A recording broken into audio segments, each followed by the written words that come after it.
So I urge you to take a little more active role in looking at this health insurance thing. We've got everybody who's in your employees affected by this, and it's pretty bad. We really don't need excuses. We need some solutions. Thank you, Linda. Thanks, Linda. Anybody else like to address the board in any manner? Yes.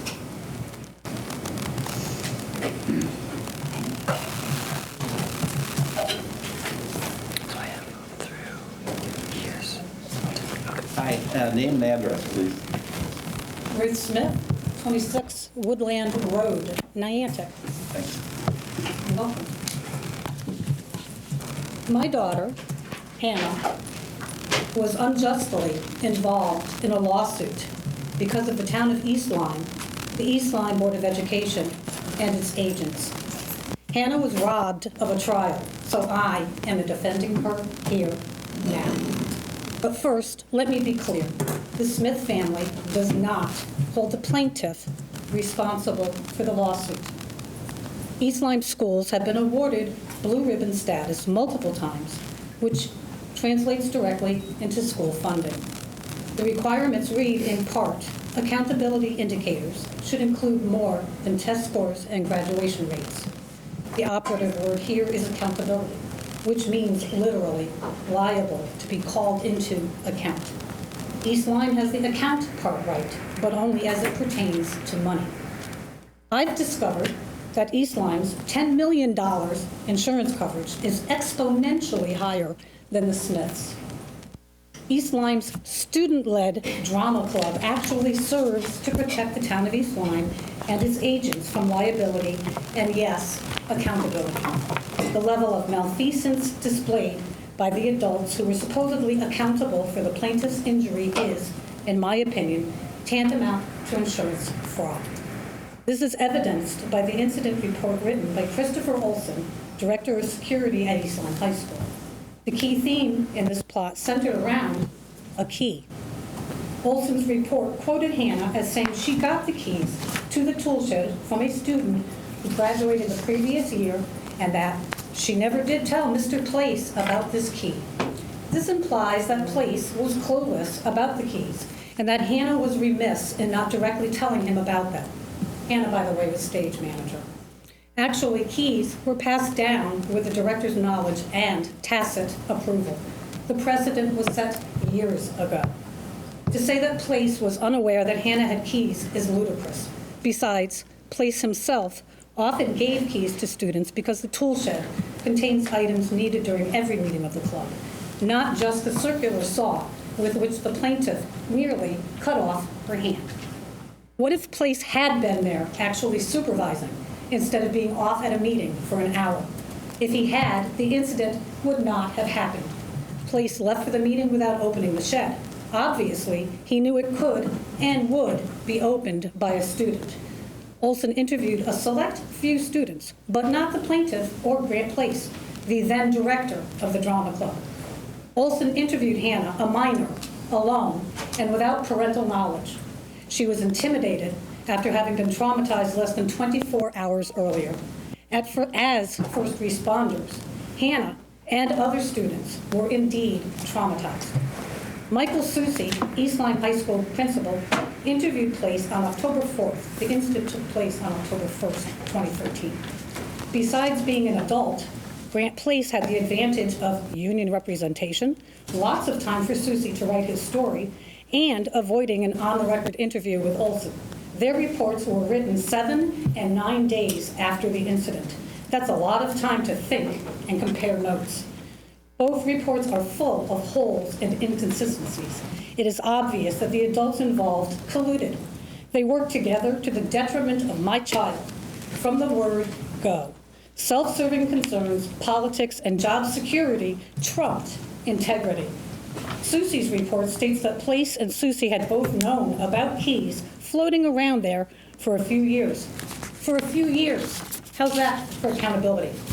The impact on case statement of August 2016 closed by stating, it appears to be a very defensible case as to Hannah Smith. East Lyme High School may have been implicated. The release of all claims notification actually stated that the case was resolved without cost to any party. I beg to differ. Hannah Lee Smith paid an enormous price through absolutely no fault of her own. This is wrong. It even essentially says so in the same document. It is understood and agreed that this settlement is the compromise of a doubtful and disputed claim and is intended merely to buy their peace. You didn't buy our peace. Your actions were unconscionable. The adults complicit in this miscarriage of justice sold their souls and made the entire Smith family pay for it. Bravo. At the very least, East Lyme's blue ribbon status should be revoked due to a lack of accountability. Thank you. Thank you. Would anybody else like to address the board at this time concerning any matter with the district? Anyone else? Anyone else? No? Okay. We will then move to approval of some minutes. We have our minutes from the Board of Education Community Forum on redistricting on May 21st, 2018. Anybody like to make a motion on that? Jeannie moves it. Second? Second. Lee seconds it. Any comments, corrections, modifications to those minutes? No? Okay, all those in favor of the motion signify by saying aye.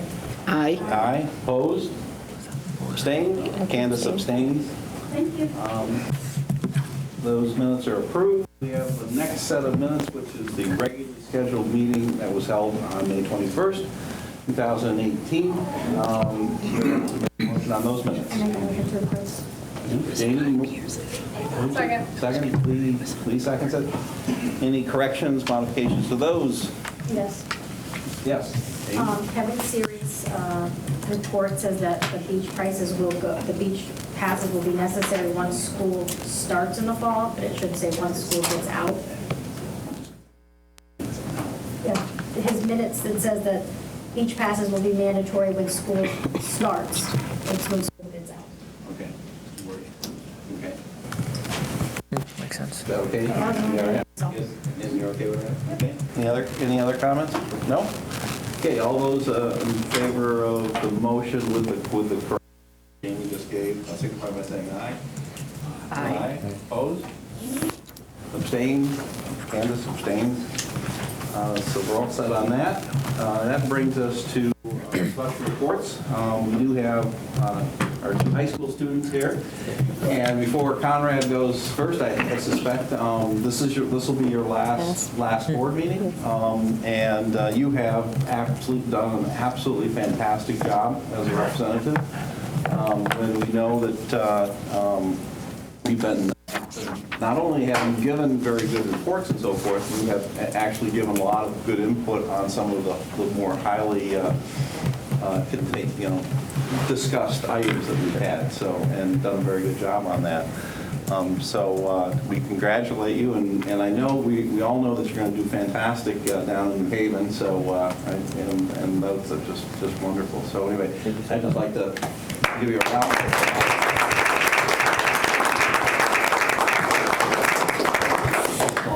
So with that, do you have anything to share with us? Absolutely, yes. So we are, as you know, getting to the end of the year here, but most of the athletic events having finished up. I think there's actually maybe a banquet going on in there now.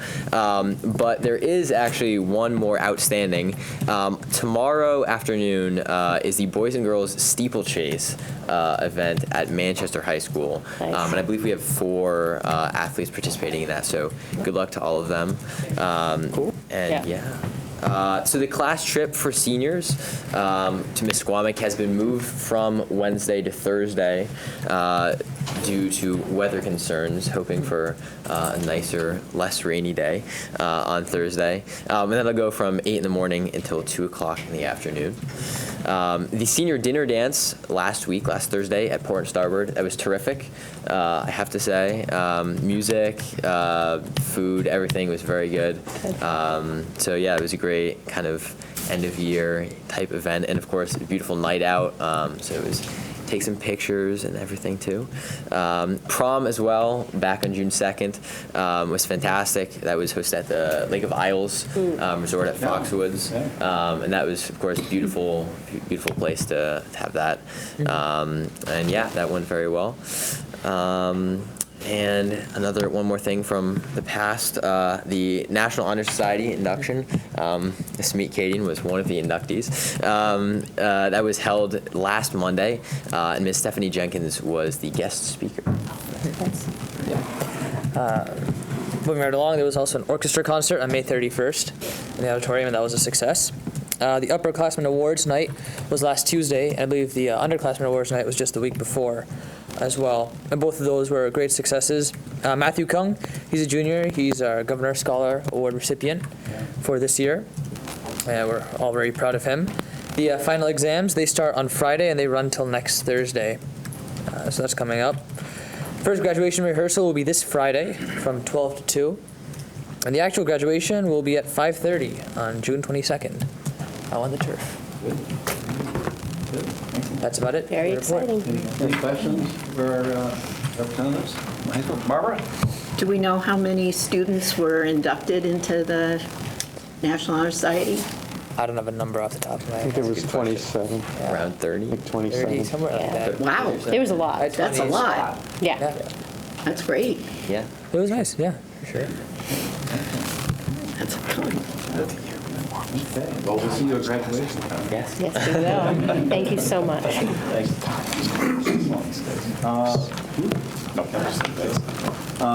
Selectmen representatives, Dan Cunningham. How do you do? Good evening.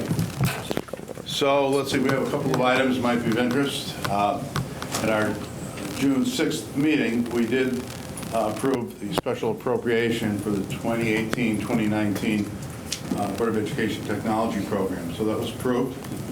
So that's a good thing. A couple other items you might find of interest. Smith Harris House, which is one of the historic properties, they're proposing changing their name to Brookside Farm Dairy, I believe is the name. And there was some lively discussion surrounding that proposal and comments on either side, so I'm not sure when that's going to happen, if it happens. And also, we approved the demolition delay ordinance. And that would involve anyone that has property that's on our historic properties list. If you're going to demo it, take it down, there'll be a procedure that needs to be followed if it's one of the historic properties. And it won't prevent anybody from taking down property, but it would allow 90 days for the Historic Properties Commission to see if there is anything of historical significance to allow them to document it, maybe take some photographs. If there's an artifact that can be preserved, maybe a mantelpiece or stained glass window, something of that nature. So to try to preserve our history in town, that was enacted. The other thing, the park at the Pennsylvania Avenue, hopefully, the scheduled ribbon cutting will be September 21st in the morning. And one other item, we are looking at a parking new traffic regulation ordinance for downtown Niantic. Parking is getting a little more crowded. And I did notice that on Facebook, there's someone that posts pictures from like the 40s and 50s. Sure. And there was a picture with a 60-minute parking sign in one of the 1940 pictures. It was revealed that I don't think there's ever been a parking ticket issued in East Lyme, but I think they're going to be a little more aggressive in the future, perhaps. That's my report. Good, thanks. Thank you so much, Any questions for Dan? No, just a thank you on the ordinance. I think that Yeah, I think it forward. is. Yeah. A lot more people to see. Yeah, and it isn't prohibitive for someone that's trying to develop property. It just allows Of course. a moment to Yeah. preserve our Pause history. before they park somewhere. That's right. On both, yeah. Okay, good. That concludes the special reports for the evening. We do have consent agenda. I need to make the motion to approve the consent agenda as presented. Okay. Is there a second? Candace seconds it. Okay, all those in favor signify by saying aye. Aye. Opposed? Abstained? Passes unanimously. And for those at home, it is a donation from Tele of some office furniture for the value, estimated value of about $795. So we thank the folks at Tele for that donation. Okay, that brings us to our discussion action items for the evening. The first one up is medical insurance update by Brown & Brown. And Jeff, you want to say a few words here? Yeah, let me, I've been notifying you in the weekly updates. I mentioned about, insurance increases, on the rise. Hence, we thought it would be important to bring some representatives from Brown & Brown out to speak with us about that information and for any questions that you have. And they have some PowerPoint slides they're going to go through. So, Chuck, I'll turn it over to you and Jay, and let you guys introduce yourself, and off we go. Very good, Jeff. Thank you, Tim. Been out here a couple years ago, talked about the changes in health insurance at that time. Things have been relatively status quo. You guys have gotten similar increases to what the rest of the market has gotten since then. This year, with such a large increase, as was referenced before, we wanted to come out. We had talked with Jeff and Mariana recently, and we thought it was important to come out and explain to you guys where the increase came from and what we did to get to this point. A full RFP was done this year. We looked at every possible option. The state plan was considered, as well as traditional fully insured plans, as well as optional, different options for self-funding.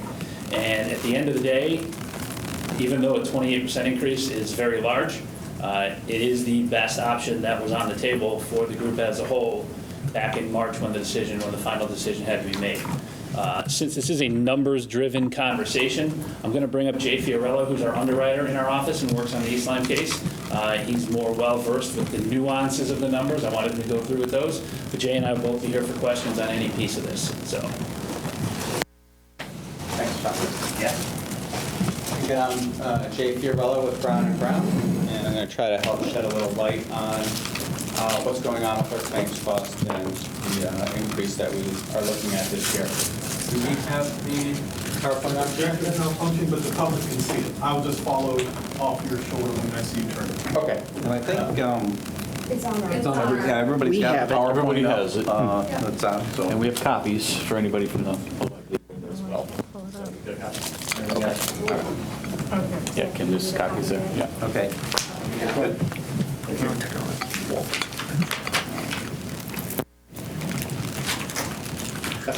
Okay, great. All right. So to start off, I think just a refresher and a reminder that we are a self-insured plan.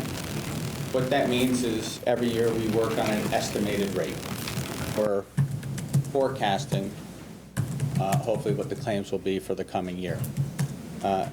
We are responsible for the cost of all of our medical and pharmacy claims, and that's up into our stop loss, which is a cap that we purchase, a premium, an insurance that we purchase on each member, up to $125,000. We have to pay for that premium. We have to pay for the administrative fees. There's also taxes and compliance charges, but those under a self-funded plan are actually a lot less than they are under a fully insured plan. Our goal of self-insurance is actually to outperform the cost of fully insured plans. So what we did was took a look at the last 5 years of liability to the plan.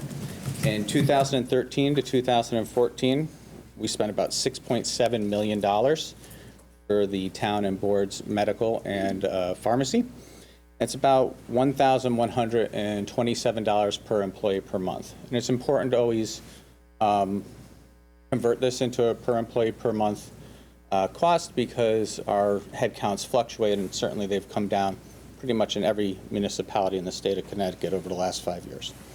When we went, and at that time, 13, 14, we were significantly below the average for this general region, like well below, like 20, 30% below other regions in our area.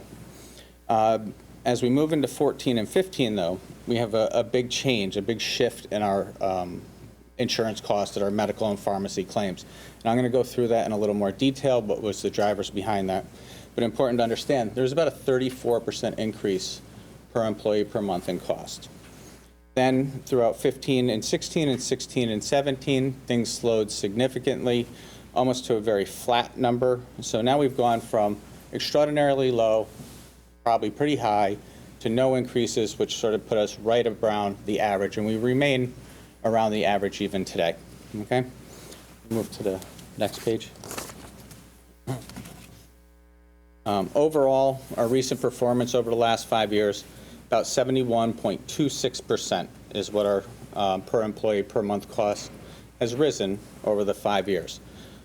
If we consider the plan design changes that have been made, we would have hoped for something closer to 42%.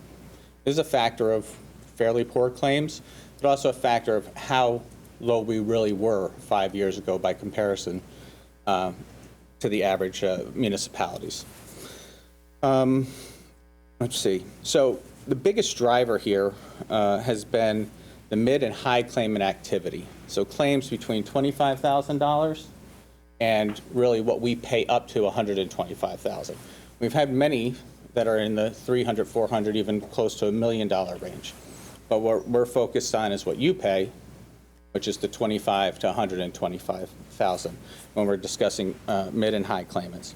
So back in 13 and 14, when our rates were extraordinarily low, we had about 40 folks in that bucket. Now, and then in 14, 15, where we saw that first big spike, it went up 50%, more than 50%. It went up to 63 folks. It, again, stayed fairly steady for the next 2 years, which is why we saw our claims stay steady. And then this year, again, we're facing a very large increase in those claimants in that 25 to 125 bucket. We're expecting about 95 employees by the end of the year will have incurred claims as a mid or a high utilizer. Okay? Sure. I'll take them right now. Maybe these are just high level, we'll talk more at the end, but so the trend was pretty flat, right? 56 to 67 in those 3 years, which is pretty tight, and then all of a sudden you have a 95. So are you going to talk about why we think there was that spike? And then I think it looks like you're thinking it's going to spike even more for 18, 19, because the claims per employee per month go up another 12%. So about 12%.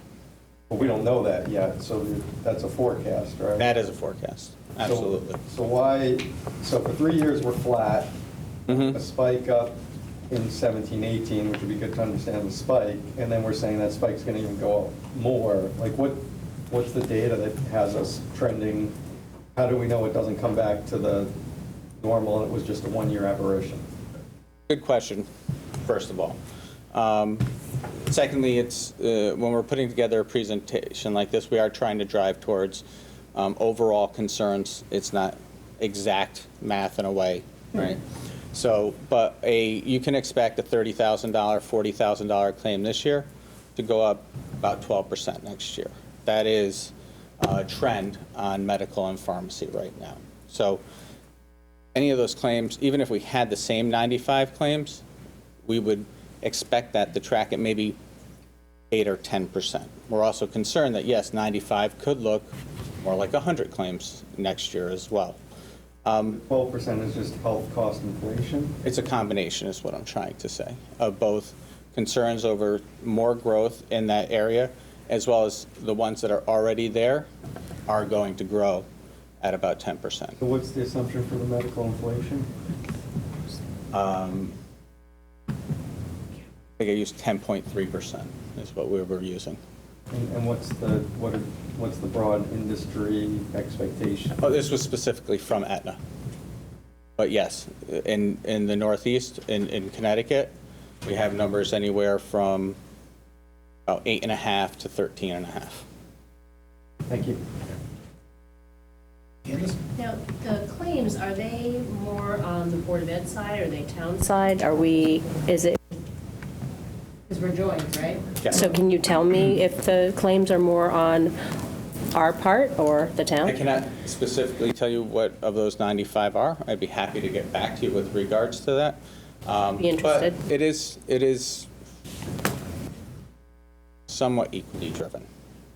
It's not a huge disparity between the two sides. And I can tell you, Candace, from looking at years past, there are definitely years the town drives it, and there are years the board drives it. On any given year, you know, one group's going to make out better than the other because they're carrying the other. But over the life of time, it's all going to balance out. And Chuck, you're talking a pool of, with families and, siblings. So there's about 450 employees or so in the plan, which equates to just under 1,100 human beings. Yeah, That's your overall plan right now. Like Jay said, that's considering there's been a pretty steep drop-off in population in the plan over the last 5 years, which is what we are seeing in all towns and boards. Sure. And I think, you know, the most logical thing for that is, well, just fewer people in general, boards laying people off, towns laying people off because they can't afford to have as many employees.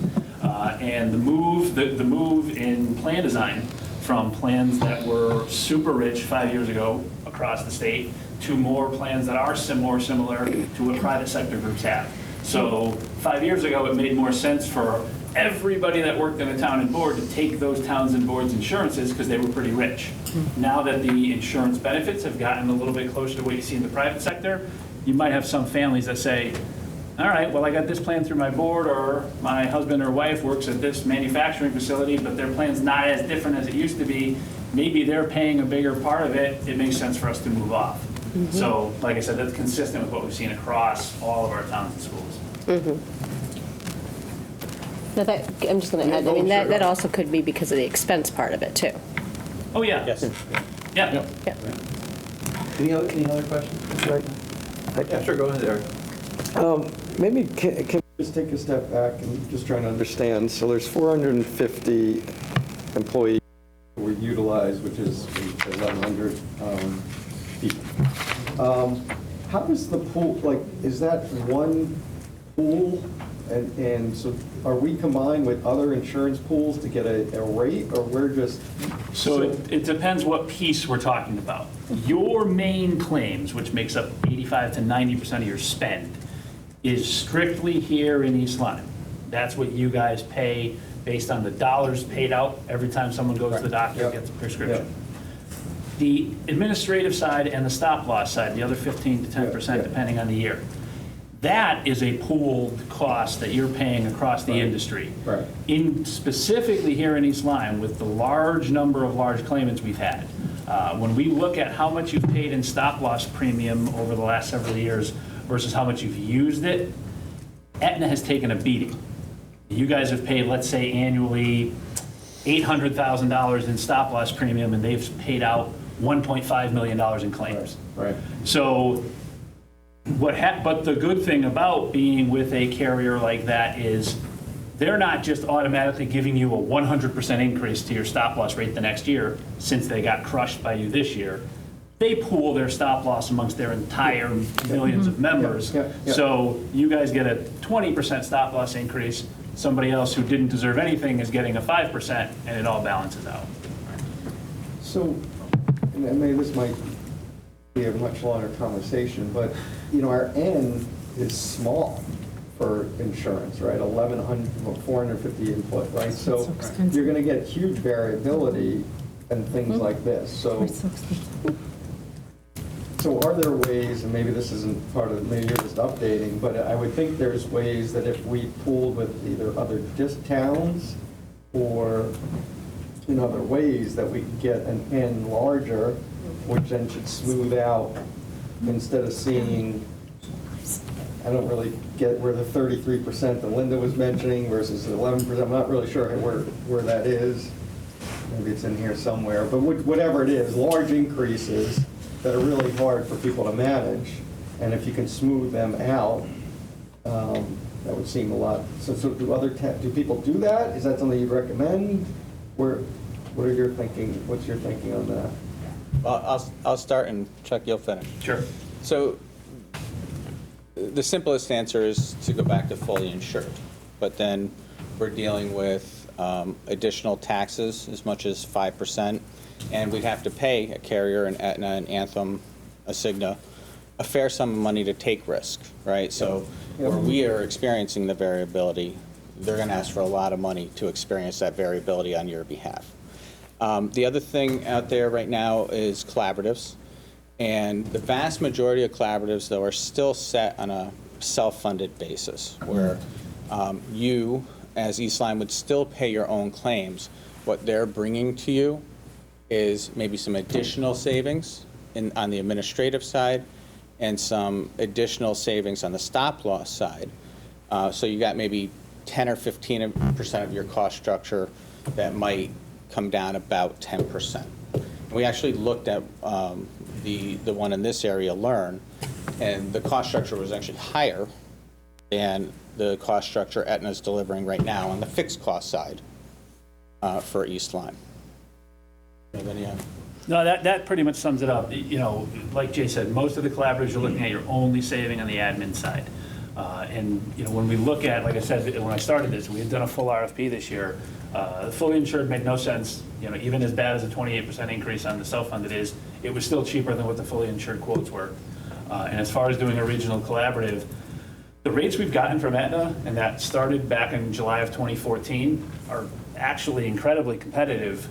When we look at, even in 2018-19, even with 28 or so % increase on your stop loss cost, you are still at a rate less than Anthem was charging the last year they were here in 13-14.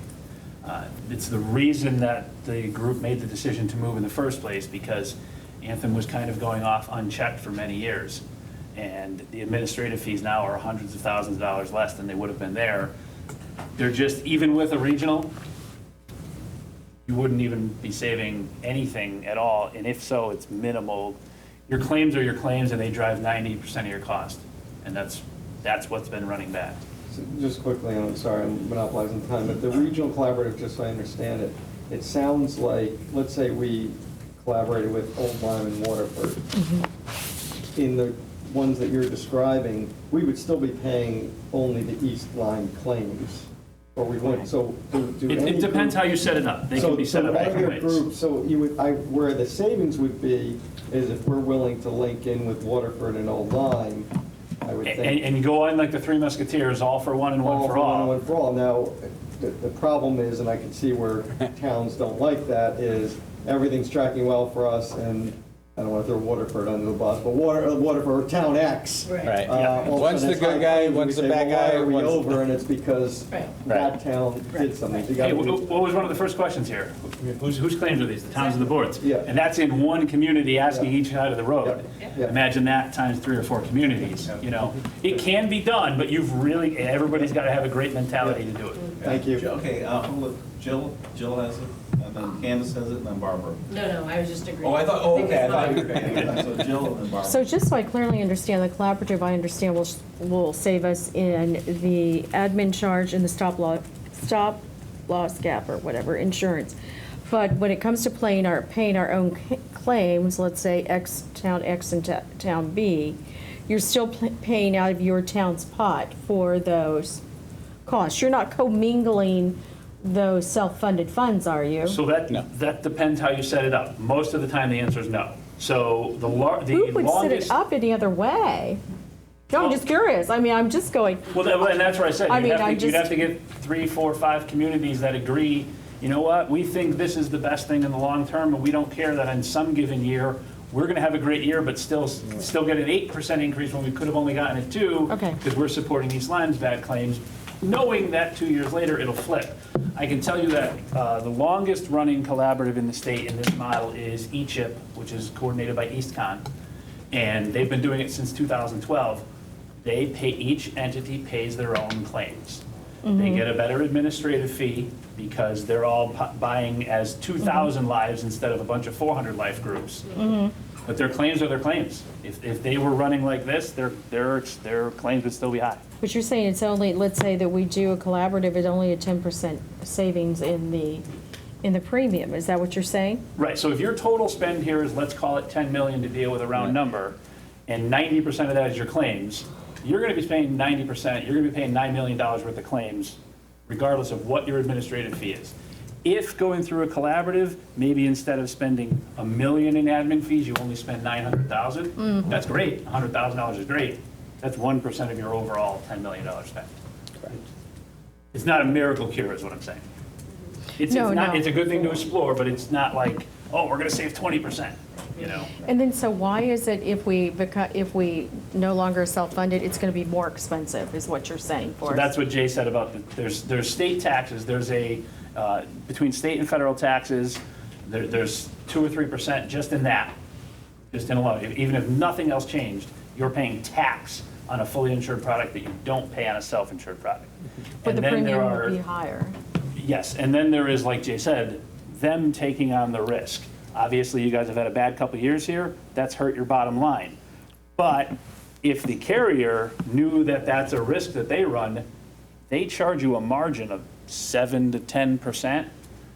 So between that and the state fees and taxes, you're at 10%-ish, a premium that you're paying on top of what your claims and admin would otherwise have been self-funded. Okay, so why are municipalities always self-funded, or it seems like that used to be where did that come from? Lack of risk, you know, because it's hard, because if you're a private sector group, even groups as low, so the statement was made about 450 is a pretty low group. There are private sector groups that'll self-fund down to 100, because they don't care if they run bad one year, they'll just book it against their bottom line the next year. You guys can't do that in a public sector environment. So we've got groups that are very risk averse, 800, 900 employee groups that say, I don't even want to think about the possibility of having to go back to the voters and asking for more money. So we're going to go fully insured, even though we know it's costing us an extra $500,000 a year. And Jill, you may have seen some larger communities in the past that were all self-funded, but there's been a pretty epic shift to self-funding in the last 4 years by municipalities. Interesting. And into the lower numbers of, as far as employees and members. And part of that comes from Obamacare, which had additional taxes and fees, some of which only apply to fully insured plans. So that's what drove a lot of the groups, like the E-CHIP group, like the ACES groups, to come together and say, we're too small to be self-funded on our own, but together we can kind of share in that risk and save in those admin fees together. So you said you looked at the state plan. Yep. Could you talk to us a little bit about that? Yeah, absolutely. So the state plan is, the way the state plan runs now is different than how the state plan ran when it started about 5 or 6 years ago. When the state plan first came out, the state said, hey, we got a great idea. We have a pretty good insurance plan. We want to open it up to all the towns and schools in the state of Connecticut, let you guys come into our giant risk pool. Again, if 450 is too risky, 1,500 employees is better. The state would say their 50,000 employees is obviously a much better pool to be in. So the way the state did it when they first came out several years ago, they ran it like any insurance company would run their plan. They got your claims history, your census, your plan designs, and they had their analysts look at everything, and then they would come back to you and say, all right, these are the rates we would have to charge you for our plan. So every single town and school was looking at this every year. The state eventually said, you know what, we can't be giving out 200 separate quotes every single year. And 3 years ago, the state decided to change their model. So now they have what's called the Partnership Plan 2.0. The way they run that, every year in the spring, around the middle of April, they post their rates on their website that are going to be effective for July 1st, and they say, take them or leave them. These are our rates. Well, it doesn't take too much of an insurance analyst to say that's probably not the best way to do business, because who's going to take those rates? Groups that are running worse than those rates. Yes. And the other groups that are going to take that are the groups out of Fairfield County. The cost of services in Fairfield County is 30% more than it is in the rest of the state. It's not a coincidence that 80% of the groups that have joined the state the last 2 years have been Fairfield County groups. You have Greenwich out there saying, hey, we saved $20 million by moving to the state plan. Okay, it's still going to cost all of your people the same amount of dollars when they go to the doctor. Who's picking up that tab? Greenwich isn't paying it. They're underpaying in how much premium they're paying into the state plan. Without a doubt, the state plan benefits are rich. They're a good plan. But we're concerned about the future financial viability of it because of the way they're running it, and they're not underwriting it. They're posting the rates, and they're just saying, hey, we've got 50,000 people on the plan. We're not worried about the volatility. Well, 50,000, when you add this 3,000 life group out of Fairfield County and this 1,200 life group, and eventually in Fairfield County makes up too large a percentage of the population, it's going to shift things. The state has been touting that their increases over the last couple of years have been about 5 to 6%, which is great. Obviously, we know that the rest of the market's in that 8, 9, 10 to 12% range. But just this year, the state had a plan change in November. So their rates are actually artificially lower than, or in October, their rates are artificially lower than what they were the following year because they gave a decrement for how much their plan design changed. But what we found was the way the state does their rating is they release new rates every quarter for groups that come in the middle of the year. So if you come in July, your rates stay the same for 12 months. But if you came in December or if you came in March, you're going to get a different rate because they give you a little bit of upcharge. What we found is the rates they charged last spring for April, May, and June went up 5% to the rates they're charging in July. If that's a quarterly increase, that's a 20% increase year over year. Now, am I saying it's going to increase 20% next year? No, I don't think it will, if for no other reason than politics, because it's in the state's best interest. They want to get people in. They're not going to have a 20% increase in their plan. Eventually, though, the state's going to be underfunded on this plan, and it's going to blow up. Now, we have some groups that are in the state plan because it made the best sense for them. We're not here. We're never going to tell anybody you can't consider it. We do an analysis for every group, and in some of our groups, it made sense. Those groups know going in, we're probably not going to be in this 5 years from now because we're concerned about how it's going to blow up. I hope I'm wrong. I hope the state plan's great, and it's just as cheap now as it is 5 years from now. I just don't know that that's going to be the case. Yeah, the sustainability. Jamie has one question. Yeah. So my question is, do you happen to know, I know you said that Fairfield County has the most in the state plan, but do you happen to know small town versus big town, how many towns are in that state plan versus the self-insured plans? And they added 25 or 30 groups for this coming July for the state plan. I want to say they're upwards of 80 or 90 groups that are in the state plan now. I know a lot of our smaller groups are in it because when you're smaller, and we've got an 8-life group and a 5-life group that are in it, when you're small, you're a small group, you don't have the ability to buy nice insurance plans. You know, you guys have pretty rich plans here. Even with the move to the high deductible health plan, it's a lot richer than what you can get as a small group. So for those groups, when you only have 5 people on your plan, the insurance companies hammer you. State plan makes way too much sense for them. So there's a lot of small groups in there. We do have a couple of medium, 200, 300 life groups in there. My next question is how would it affect the town and the board if we were to break off and do the state plan? Break off or go together, because you could do it either way, sure. The town would have to make their own decision. Right, so just as we're dealing in numbers, right, so with 450 or so on the plan, I think there's about 120, give or take, on the town side, and then 330 on the board. Either one of you would still be considered a large employer on your own.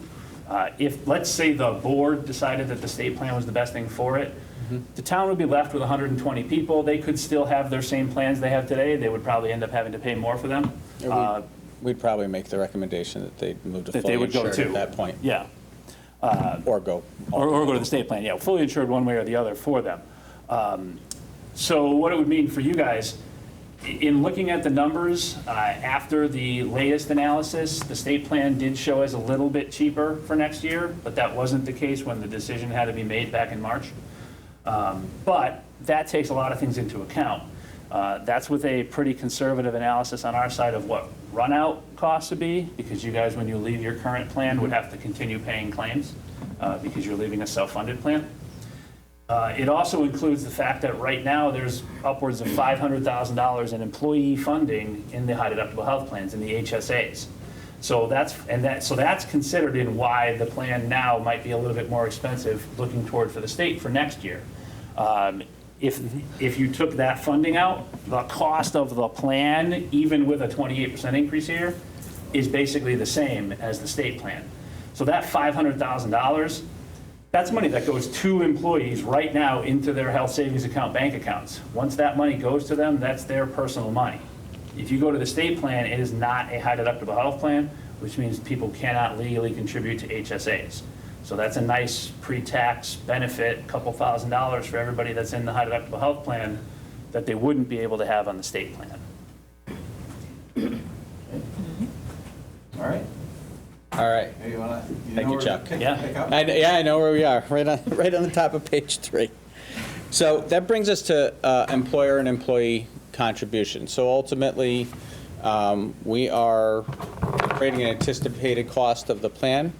That, again, includes the stop-loss premium, the administrative fees, any taxes and compliance charges, and an estimate of your claims. We do try to factor in the value of any plan design changes over the course of bargaining, as well as we need to try to look at the likelihood of the mid and high claimants returning. And so what you'll see on the bottom portion of the page is in 13-14, where things were extraordinarily good, particularly even in that year, our estimate of what the allocation rate should be was actually 5.93% higher than costs actually were. But then followed up by the following year, costs came in 20% above what the anticipated allocation rate was or contribution rate was. At some point, you need to look at, and we saw this big jump, as we indicated before, in these mid and high-level claimants. And you have to say to yourself, well, is that an aberration? Which one's true, 13-14 or 14-15?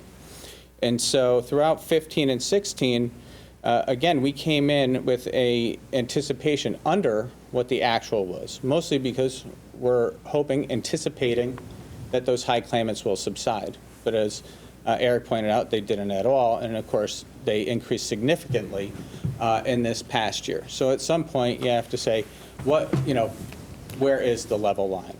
And right now, in order to get back to a place where we feel that the anticipated cost is going to match the actual cost that's going to come in for next year, we're forecasting a 28% increase. A lot of that is driven by the 12% annual trend we were just talking about. Well, excuse me, 10.3, but there's a few extra months of factor that go into that, as well as the fact that we were 14%, again, over the cost of how the allocation rates were set last year. You put them both together and we're at 28%. Make relative sense? Yeah, so can you help me understand? So I look at 15-16 to 17-8, I'm sorry, 15-16 to 16-17, the contribution.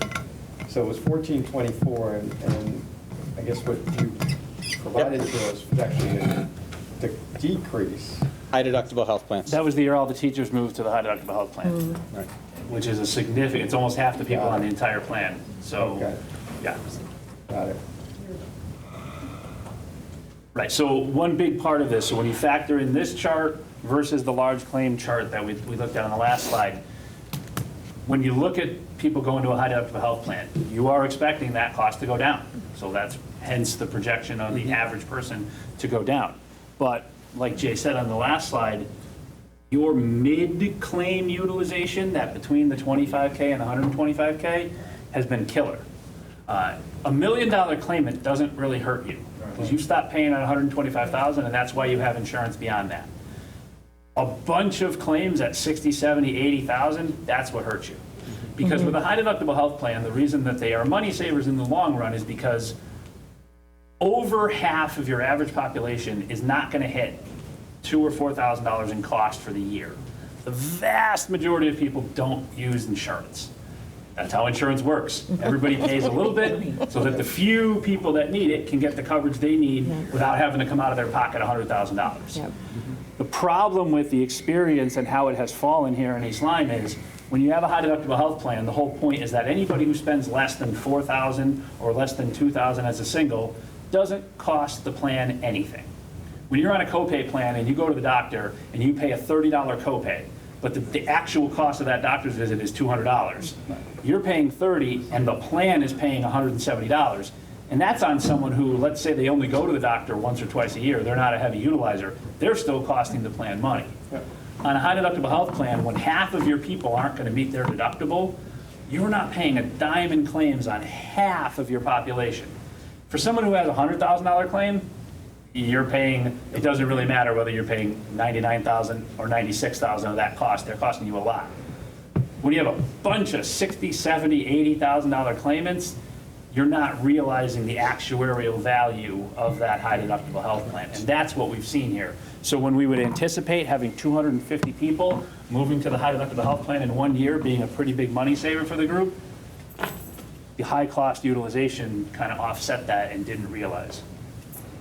So the threshold, the $125,000 threshold that was set, is that like an industry recommendation, or have we looked to optimize where we may actually want to go to a lower amount and pay additional? I assume we pay some like premium for the, I don't know if you call it catastrophe covered or excess coverage or whatever you call it, but we're paying something for that. So have you looked to optimize? We do every year. Okay. Okay. So, because it sounds like maybe that's too high and we'd be better off dropping. From an industry standard, we're actually on the low side at 125. Industry would say we could easily be at 150 or 175. There's trade-offs, always, which is, if you feel that the budget was somewhat unpredictable at this point, what would happen if we had a 175 or a 200?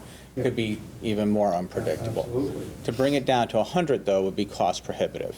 To get that extra 25,000 on everybody would probably cost us in the neighborhood of $200,000 to $250,000. And we haven't exhibited that many. Well, we're right on the border is the fact of the matter. But we have looked at it and we have done the analysis every year. And the amount we would have to pay to go down to a 100 did not offset the volume of claims between over 100,000. I think what would be interesting to see, I don't know if you have it, is take, in tranches of like $10,000 to see over these 5 years, how many claims do we have by year at 50 to 60,000, We absolutely have it. 6, 7, 8, 9, 10, and 60 to 70, 70 to 80, and so just to kind of see where that is and see how it's growing over time. We absolutely have it. I can guarantee you we have it from 25,000. Yeah, the Aetna reporting is pretty thorough, so everything from 25 up to your largest claimants, and if you wanted to see it in buckets. Yeah, I'd be interested. I don't know if anyone else is, but I'd be interested. I think we probably have it for about 8 years as well, so. Okay, thank you. Okay. I have a question. The contribution, is that monthly? Or it says contribution is $1,500? It's per employee per month. So if this is just an employee plan, or is this a family plan, or? It's per employee per month, so it's a blended rate of the single or the two-person. So no matter whether or not you're a single insured or family insured, you pay the same rate? No, so this is a conglomerate statistically of your So whole it's an plan. average, okay, thank you. This is an average. Your actual plans all have their own rates, so the teacher's rate is here based on their plan. If the administrators have a plan that's a little less rich, their rate's a little bit lower. So, but it's averaged by month? So this is just to take a snapshot picture of what your overall looks like. For each individual employee, they either have a single, a two-person, or a family rate. But this is at a different monthly times. average? This is an average per employee, per month cost of what the entire plan cost for East Lyme Town and Board together over the course of the year. Okay. So then my second thing is I've been here 11 years, I think.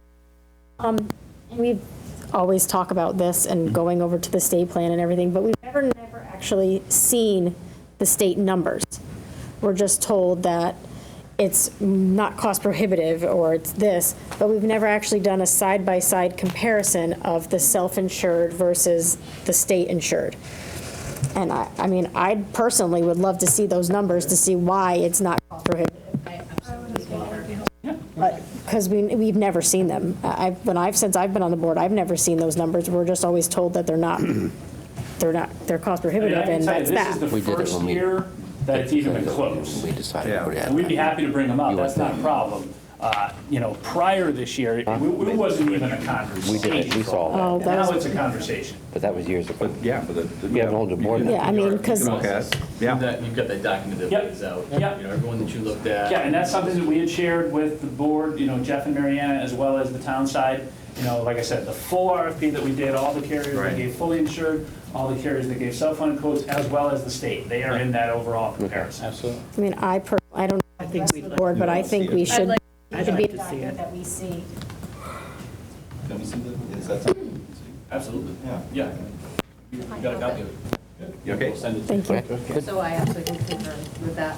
I'd also like to see more of a breakdown. I mean, I understand the average that you're talking about, but it's on such a larger scale. I kind of want to take a look at what really a family is paying.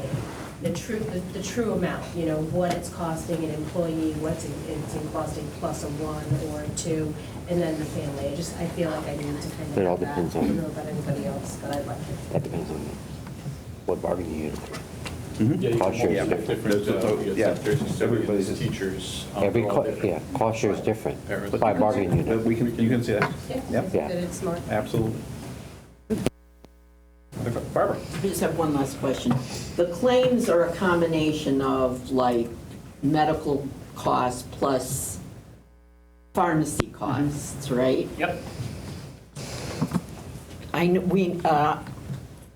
What's the comparison in those claims between the amount we're paying pharmacy versus medical? Are we high? About 20% pharmacy, 80% medical. Yep.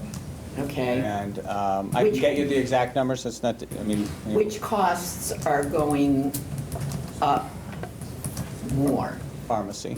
That's what I thought. Yeah, it used to be 85-15 pretty much across the board. That used to be kind of industry standard.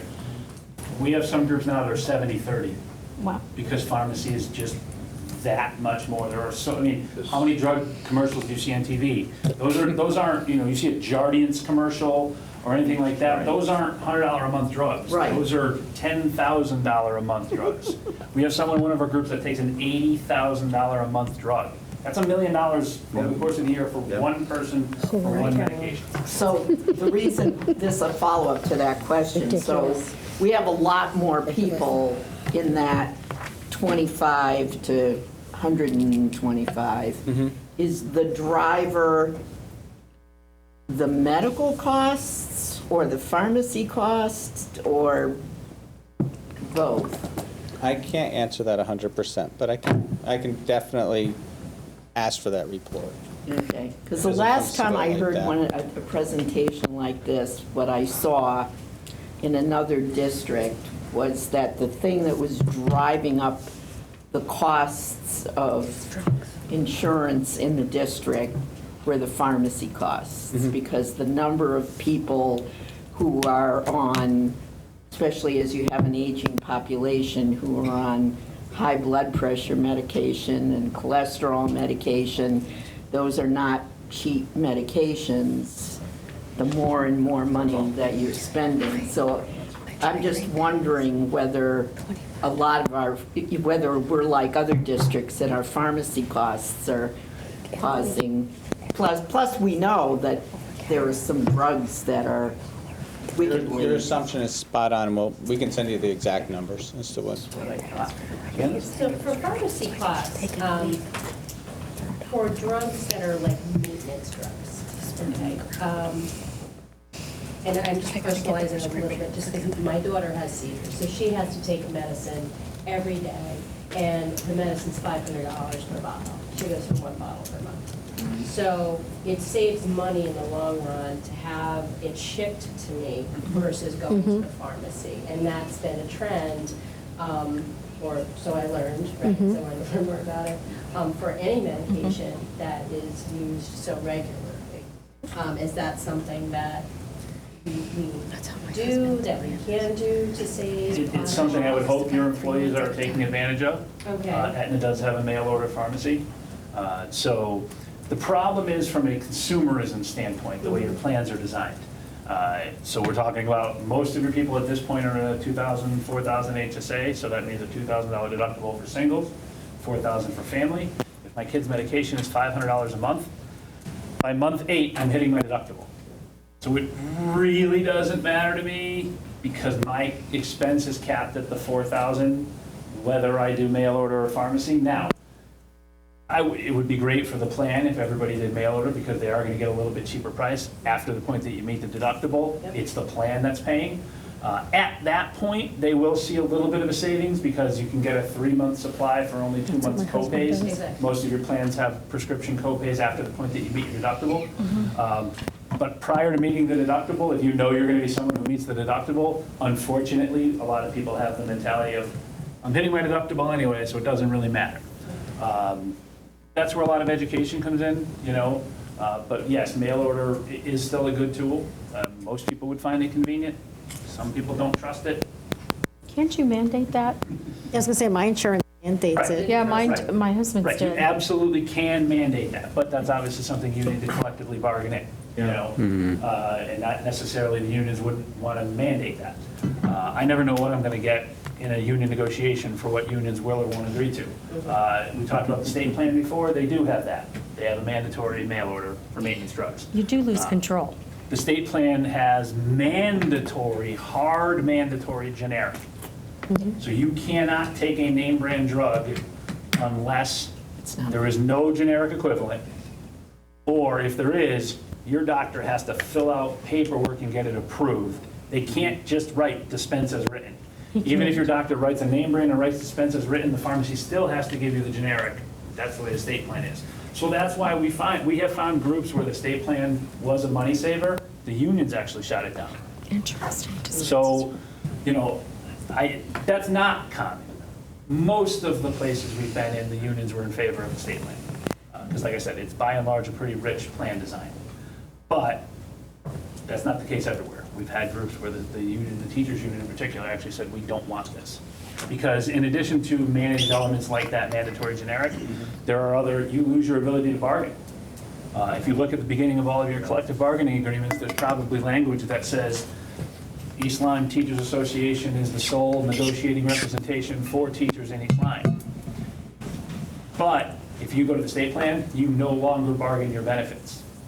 You are at the mercy of what the state gives you for benefits. And if their union, if CBAC agrees to changes, like they did last October, you get those changes too, whether or not you vote on them locally. They are handed down to you. So that's why some unions aren't in favor. Sorry, can I just add to Candace? Yeah, go ahead. Because Candace asked, I think, for a breakdown of what he does, single, two-person. Right. Can we also understand, like, how copay, like, after you meet the deductible, there's copays, and there are copays for pharmaceuticals different than the medical copays? Yes. Just how that whole, I'm sure it's all, you have some kind of plan document. We could give you the plan documents. I can tell you that I think 90% of your plans are the same here. Teachers, custodians, secretaries, they all have the same plan. It's $2,000 single, $4,000 deductible per family. On the medical side, everything's covered at 100% after that deductible. Wow. There's no copays, there's no co-insurance, as long for medical services in network. Prescriptions take a copay of, I think, 10, 25, 40. So have we looked at optimizing that to be, so, I mean, 100, after you hit your deduct, your 2,000 or 4,000, you'll be 100% covered. Some teachers may not agree, but that's a very good benefit. I mean, that's unusual benefit. But it's not unusual in the public sector. No. Okay. The plan that your teachers have is what 60% of the teachers in the state have. So would we be better off with the $1,500, $3,000 deductible, but then have some type of copay on payments after? And the reason is, you know, sharing cost is important, and making decisions, like, you know, as you said, if I'm on a $500 a month payment for my medicines, and I know I'm gonna cover that, then I'm gonna cover it anyway, and then, you know, I have my $10 or $20 a month thing, but I don't worry about it as much. But if there's some sharing of costs, so it goes to 80/20 or something like that after you hit a deductible, but we lower the deductible, is there something in there, like, did we get, I don't know what you have. So Eric, when it comes to negotiation time, and this is for any of the unions, we come prepared with multiple plan options, up, down, sideways, right? But it's also not the only thing that's bargained at the time, right? So it is a sort of give and take of Yep. what are wages, what are retirement benefits, what are benefits, and so forth. And also, what are the communities around you providing to their members, right? But yes, we absolutely come prepared with multiple options. I can tell you, just in general, from bargaining around the state, getting co-pays or co-insurance on the medical plan after deductible is rare.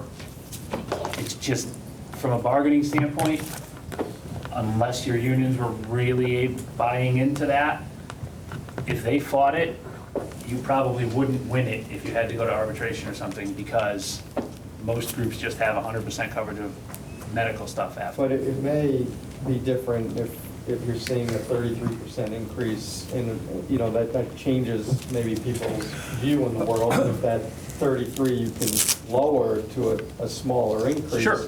knowing you got to share. And that's where data comes in, and the question about, is prescription driving this, right? So then it's, okay, well, what if we lower the deductible, like you're saying, because that makes it better for a lot of people, but we increase the prescription co-pays afterwards, if that's our biggest driver. Yeah, I'm all for outside the box thinking and negotiations, Thank you. Okay. Good. Well said. Jeff, anything to add? No, I think, we need to continue some discussions around this and continue to monitor, get you that information. I've asked Chuck for, as we move into next year, quarterly meetings, so we can have a little more, spend a lot of time here with the town, but we want to get a little bit more information as well, and, they've been great at being open and responsive, so. As far as takeaways for us, you want to see the large claims broken out for a couple of years by buckets. And then the other question Candace had was about the rates, but I think Marianne, is that something? Yeah, Marianne. Yeah, Marianne's got it. We could. And medical and pharmacy complaints. Yeah. By Okay. rates, you mean the differing rates versus, Single, I double. have the RFP, that's what I want. I wanted to see the RFP. Okay. Yeah. As far as what does a single employee pay? Yeah. It's filled with numbers, so I don't know if it would be. Summarize. You're going to summarize? Okay, all right, good. That should help. Yeah. Thank you. I'm sorry, one more point. So Linda came up and Greg gave some, interesting, is there a forum where, and maybe it's that Linda's talking to Jeff, what's the forum that we hear from the teachers of their experience and what they're thinking as we kind of move forward? Like, how does that? Linda's been great about sharing information and So that was gathering your from public comment constituents. where I couldn't ask questions, so I don't understand everything. And so how, and maybe you have, and if you have, that's fine. I don't necessarily need, but like, how do we hear and just have that discussion? Like, what's procedurally, how do you do that? Do we have to do, is it at a board? How do we get teacher feedback on how, Yes. what they're going Hear through? it and be able to ask questions and kind of be able to understand. Maybe we could do a little write-up of some sort with some concerns, questions, comments of sorts that then could be submitted But to the not only board. teachers, can we get it from secretaries? Yeah, everyone, yeah. When we first made the switch to. Yeah, well, we did that. We had, You did some forums, right? We did. Group that met periodically. Yep. We could revive that. That might be even better. On a regular basis and sat around the big table upstairs in the That was central good. office. That was very I good. sat with Linda, Yep. we had many a conversation. I'd be more than happy to come down and take part in that again. That's great. Maybe we do that, Chuck. That's even better, yeah. Especially with negotiations Coming up. Yeah. Yep. We could try and organize something like that Yeah. sooner than later. Yeah, there was a rep from every union, Yep. town came over. Yep. Obviously, you can do whatever you want as far as keeping it on the board side, but, I've That's right, I worked forgot closely you with said them over that. the years. I'd be more than happy to keep that conversation going, Great. We think it would be beneficial. Yeah. Yep. We'll set that up. Okay, everybody all right? That's it? Jay, Chuck, thank you very much. Thank you. Gentlemen, appreciate it very much. So much.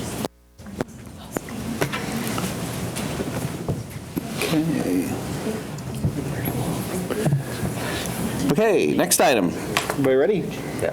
Is a proposed substitute service contract that we've been exposed to. Yeah, we've had some discussions about subservices and Kelly services as being an option that we were looking at, and have really done an in-depth, I think, review of what Kelly could offer us versus the work that we go through and the process we go through with our own, current hiring of substitutes and dealing with substitute issues. One document in particular that kind of gives a good breakdown is that cost analysis worksheet that you have as the attachments, where it talks about some key areas, employment costs, cost of administering, hiring process, that document. I don't know if you had a chance to take a look at that. This really isn't about, we are saving a little bit of money as a district, but it's really not about the savings. It's about a lot of time and effort that goes into hiring subs, but especially the risk factor of having our own, and the fill rate. We've talked previously about the fill rate is higher with Kelly Services. There was some concern about long-term subs and the cost. It was, our retirees subbing, the rate. We think that maybe we could put it back up to that regular rate that it's been, correct? Amy, you were working on that, I believe, today. And we do have a rep from Kelly Services here. We have Megan Sarah here as well, who has been working with Mariana and I. So obviously, that's sort of a partnership conversation that we've been having, and they've been kind enough to meet with us and emailed us everything that we've needed along the way as we've navigated the conversation with you. So we brought this up at, I think, 2 meetings now. Yeah. The last FFO meeting and the meeting before that. Yep.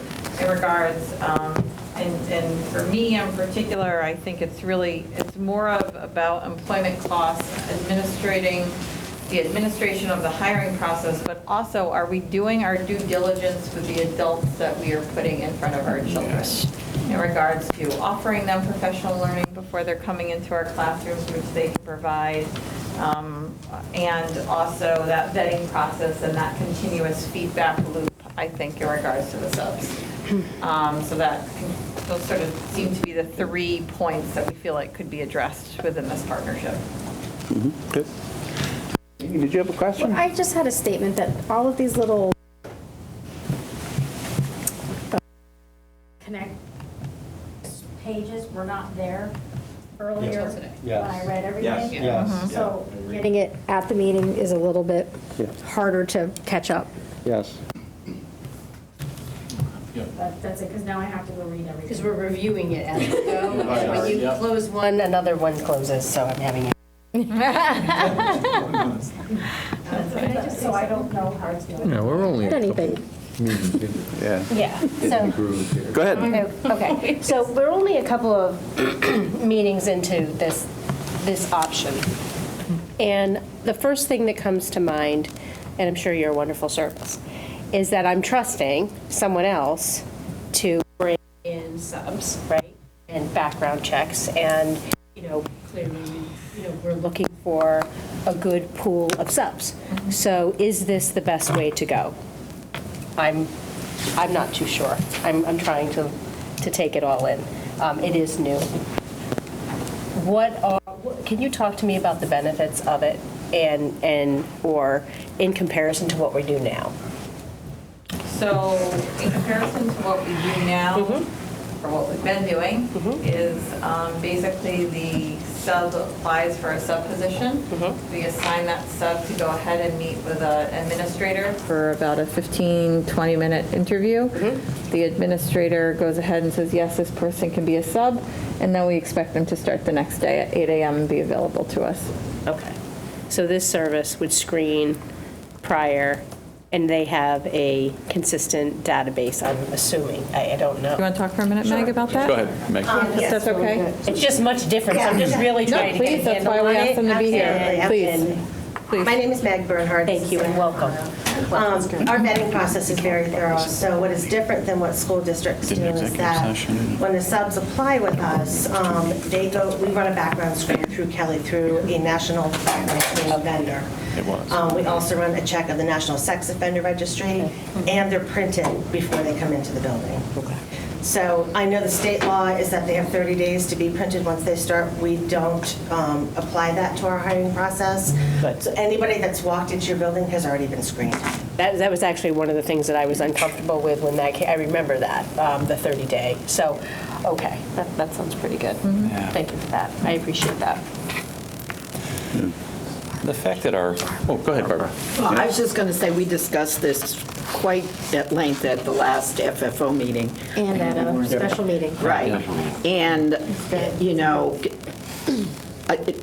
what Amy is saying about the interviewing and the vetting And dealing with and the the issues. training that occurs, and the fact that there is a continual loop of accountability from both the teacher that is subbed for and the person subbing that goes to Kelly Services, it is way beyond any school district's ability to do that kind of work with substitute teachers.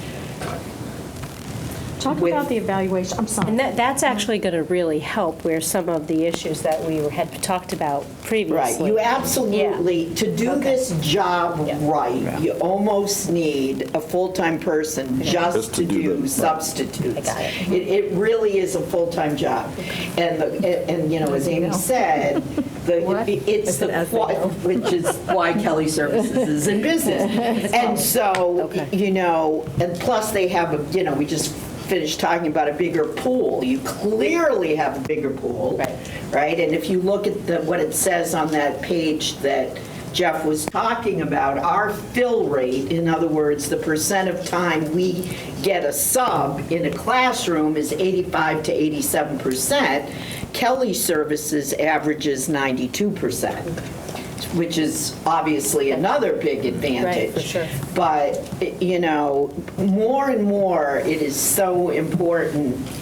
Like, I mean, all you have to do is look at what happened in Montville. Right. I know. You know, you need to feel safe that the people that you're putting in front of the kids are good people. Right. So, I mean, I think, you know, it's not going to cost us, the cost is pretty much the same, so I think it's well worth it. Lee had her hand up, and then Jill. Yeah, I shared this in the past 2 meetings, but I've actually worked with Kelly Services a lot in my role in Hartford and have just had such a positive experience for the past 4 years working with them. And I've actually hired quite a few of the folks that have come into substitute as full-time members of our staff because they've been such a great fit.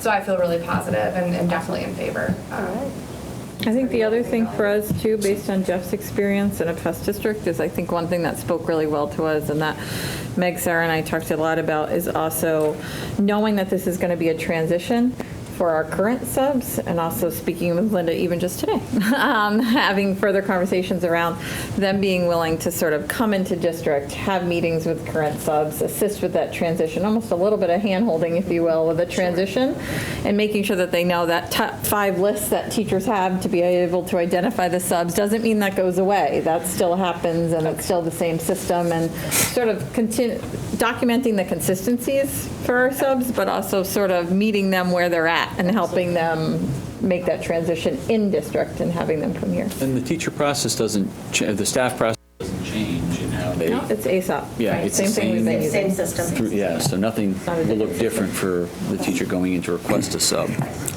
And that's important that they can go in and request the ones that they, you know, Yes. they get used to, and Very so I good. think so. Good. Eric? Is there some sort of rating system, like after a sub comes in, that the teacher can give, 1 to 5 stars and do a write-up or whatever they want, and Or they try, can- like Uber tracking?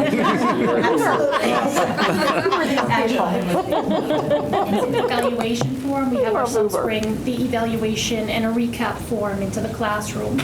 And then the teacher can fill it out and they can email it back or fax it back to us. If they want that sub to be a preferred sub, they can be called first, second, third, through their pool list of particular subs that they want. If they're not a good fit, all they need to do is fill out that evaluation form, tell me, and we can exclude them from their classroom so they're not in that classroom any longer. And then that way I can counsel them so they don't go into another classroom and do the same thing. Perhaps they're not a good fit in elementary, they're better in middle or high school, so. Yeah, that's good. And we like to use those evaluation forms to praise our subs too, so Sure. we're looking for the positive feedback as well to retain them and kind of give them that kudos and make them feel like they've done a great job in your buildings. This is great. I think it really would be a plus. Thank you. Really think? Thank you. Thank you, Lee. So Jeff, Yeah, I would request that we move forward, and we're looking for a one-year contract, right, with Kelly Services. And let's see how they do. Definitely work with our current subs in getting, in touch with them. So you'd like a motion to authorize the superintendent to enter into a substitute service one-year contract with Kelly Services beginning on July 1st, 2018? You just made it. I'm asking Jeff if that's what you want. That's what we want, yes. That's it. You made it. Let's move it. Nobody wants to read it. Tim just doesn't want to make the first on it. Everything we read. That's right. I'll second Tim's motion. Okay. Any further discussion on this? Good? Okay. I'm excited. Okay, very good. Excellent. Thank you. All those in favor of the motion signify by saying aye. Aye. Oppose? Abstain? Passes unanimously. Okay. Closure, ladies. Congratulations. We'll be in touch. Thank you very much. Next item is for discussions of just an update on the elementary alteration project. Jeff? There isn't a whole lot at this point. I think on the 25th, we'll have a much more robust. Trucks are there. Yeah, the trailers are in place. They're hooked up now with power. We've got, the moving company is ramping up, and they've got dates set for when they're going to be on site at each of the schools. We have got some containers, 2 that we brought in, 2 so far at each school to start filling. I know, Jeff, you filled 1 already. Wow. So, no, large container units. No, large container, storage containers. Storage container units, Think yeah. like a pod or like a. Yeah, so we are. Your room for 22 years. Jeff's moved into the bunker. Principal's getting ready to move into the bunker. We're all set at central office. We moved downstairs and vacated that middle floor. Lovely accommodations. We're making it work. So I think we'll have much more information, and maybe some information pertaining to dollars at the 20 and the 25th meeting. So. Can I just say something? Yes. Okay, so first, I really like the fact that there's a collaborative with Park and Rec, and they offered a half-day camp for kids and families on those half-days, because we made half-days for the teachers, and they needed time. They totally need the time, but that also put parents in a position with children that are at school, and it's not as convenient, I think, as I would have liked. Just, you can't have everything, and I would love that, but it is convenient for a lot of families, and it's a good thing. The question that was posed to me was, when teachers are moving their rooms and packing their rooms, not the first time, but the second time, and apparently that's happening right around holiday time.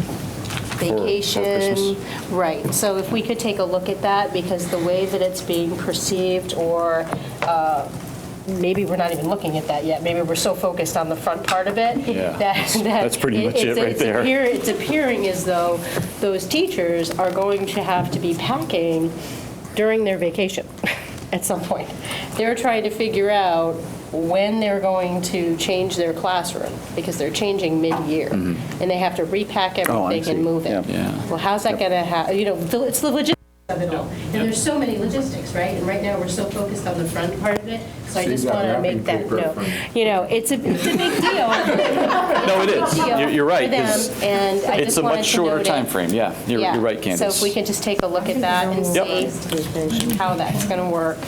Yep, I and think how that, we can help them. I think once we get this first round done in the fall, that we got to quickly turn around and have a look at, okay, how's that all going to be laid out? Yeah. And the time frame, and when the movers will be in to take care of I see a moving lot of those things, communication between, the administration and the teachers, and kind of how things are going to work, and it's a lot. So It is, the more we're talking we can do, the better. Yep, and kudos to the staff and the principals. I mean, they really have gone above and beyond and spent a lot of their own time working on this in preparation for next week is when it's happening. So, pretty amazing. It's on us. Moving party? Did you guys actually see the sign that came down at Lily Bay? Or that was there when the trees? Yeah. So they took the The trees trees down, down. and then they had that very old sign, and all you Oh. saw, you did see the imprint of the clamshell. I thought it was very, very cool. And it was way before my time, but my husband, being the townie, started telling me about that. Apparently, right around that area, they would have like this exercise stations that you could run through. Yes. Does anybody remember Yes. these? Yes. And I guess it was a big thing. I don't know. We would. Then, I don't know. We saved the sign. It's underneath the trailer, so just in case. It needs to go back I'm so up. glad to hear that nobody ditched the sign, Nope, we 'cause saved it's it. neat, you It's know? stored underneath, It's neat. I was told specifically, so it is there. Good, all right. That's good. Yeah, I remember that. You should have a 90-day waiting period, historical. Maybe longer for Jeff's school. Historical demolition, we gotta watch out. Are the fish leaving? Yes, the fish are leaving. Yes. Throwing them away? Well, when they take them off, they're just going to go. They're going to crumble. Well, they are, they're styrofoam. Mr. Provost is salvaging some pieces, though. You're going to put in the school, right? You talked about. That was not going to happen. Oh, no. Okay. Sorry. They are highly flammable. Oh, I didn't know that. That's not good, yeah, that's the Okay. problem. All right. They are highly flammable. That's not going to work. Okay, all right. Bad. Yes, I like good. it. Good, ready to move on. Move on to the next one for discussion is the state of the district. And I assume that That's this, yes. And I think it's great, to be honest. This is something that hasn't Don't surprise me. come to fruition. And I wanted to put together kind of a compiling of the last 3 years of work. And we broke it down into 12 categories with a lot of information. Some you've seen before, most of what you've seen, but there are other things that you haven't seen. So I'm not going to go through every piece of this document, that's for sure, tonight. But a team. It was a team effort, a lot of work on Lynn's part to put it all together. Team members? The central office Okay, team all right. and staff, yeah, Amy, Kim, everybody did some work. And really, the key pieces look at is the timelines of the 12 areas. The first one being, curriculum. A lot of work has been done around curriculum in the last 2 years. You can see, if you want to look at the first page under that tab, yeah, it's 15, 16, we were identifying weaknesses, and then we just took off from there with teaching and learning and talent management, and then all those other pieces, district recognitions, district school plans that are in play. We got food services under here as well. Again, I'm not going to go through every one in the efforts of time, but I would like you to walk away with this document, take a look at it, and we can maybe bring it back for discussion, maybe even on the 25th, and go through it a little bit more, and we can answer any questions that you might have as well. Al? I think they'll submit this to Kate. Yeah. Yes. Yes. I think that's a great idea. Is it too late to submit for this session? No. Well, we're presenting. I know you are. Already, but Did I tell you that I was working But on I the think committee? this is, I I worked think, on the worthy. KIP committee, yes, I did. Basically, recognition, where they showcase Oh, yeah, that's different right. documents done by different districts. Right. Yeah. Like my calendar. Like the calendars never happened, yeah. We know that. It's going to happen. Jamie, you know what? It It's didn't gonna make it into this, I'm but holding my breath and turn it it is going to happen. It will happen. But I think it should be submitted to Kate. I do too. We could definitely, Like a fish. I mean, there's a Like lot a of fish off work, a and minute. basically, I think it's well done. Highly flammable. we have done an immense amount of work, I think, over the last 3 years, and kudos to the staff and everybody that's been part of that.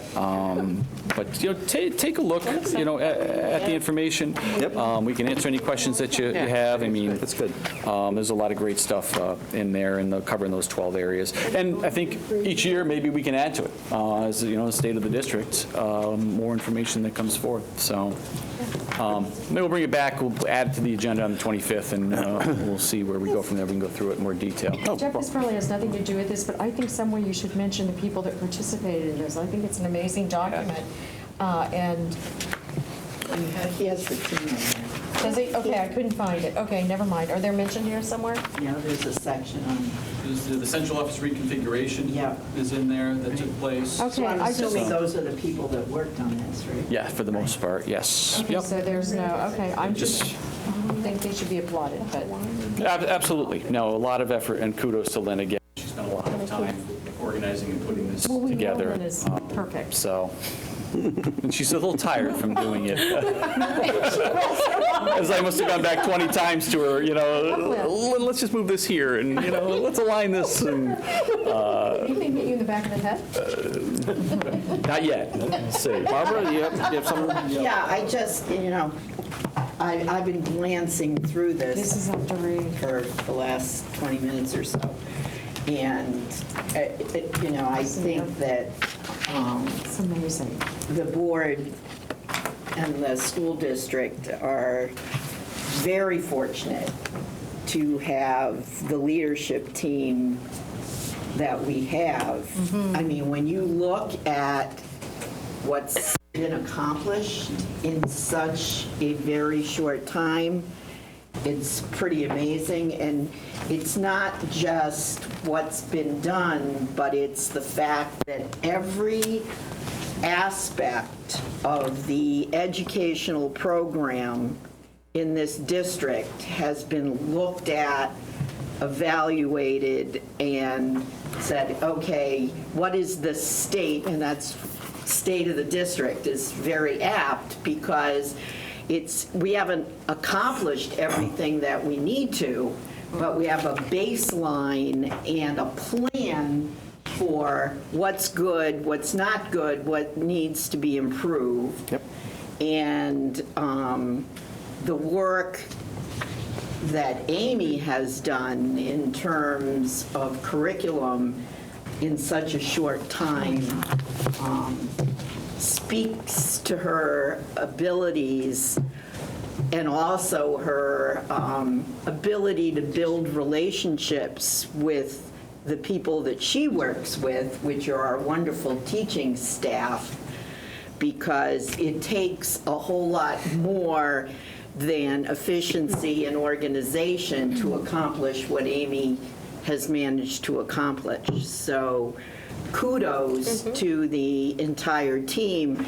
And it's interesting, I had a short, brief conversation with Amy and Jeff about how we really needed to take a look at all the things that we had done, because we all know from budget time in particular that we often get criticized for having too many people administering the district, and we have people making comments about why do we need these people, and can't they do more, and because people don't have any idea of what the superintendent and the assistant superintendent and the director of pupil services and all these things, what do these people actually do? Well, now we have a document to show them, to say, this is what they do, right? There's a whole lot more to a school district than what goes on day to day in a classroom, and allows all of the teachers in the classroom to do the work that they do. Yep.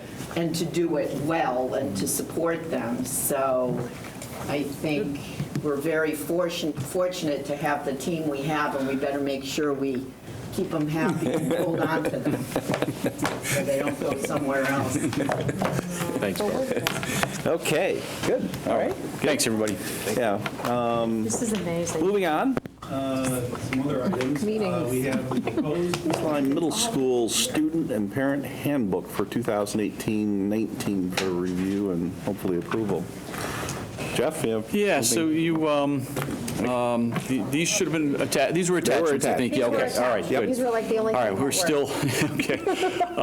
So, yeah, you had a kind of a cover sheet, in both for the middle school and the National High School, so you could kind of review what those changes were, with the handbooks as we bring this forward each year for your review. So I won't belabor. Were there any questions? Any comments, questions on the middle school handbook? Yeah, Not in the middle school. Not in the middle? Just a quick comment. This might have been the Yeah. middle school, maybe I'm thinking about the high school. It was so incredibly helpful to see the comments on the side. Yes. Oh, that was the middle school. That was awesome. Was it? Yeah, everything not on the middle school. Yeah, you said you didn't know which one. Oh, thank you. Yeah. So helpful. It made navigating and reading and seeing the changes super easy. So thank you for formatting it that way. I second that. That was really, really helpful. And Mr. Bickwood's here if there's any specific Good. questions. Everybody's okay with the content? So who would like to make a I motion? would like to make a motion to approve the proposed East Lyme Middle School Student Parent Handbook for 2018-2019. Second. Was that Candace? Yep. Okay. Other discussion? All those in favor of the motion signify by saying aye. Aye. Opposed? Abstain?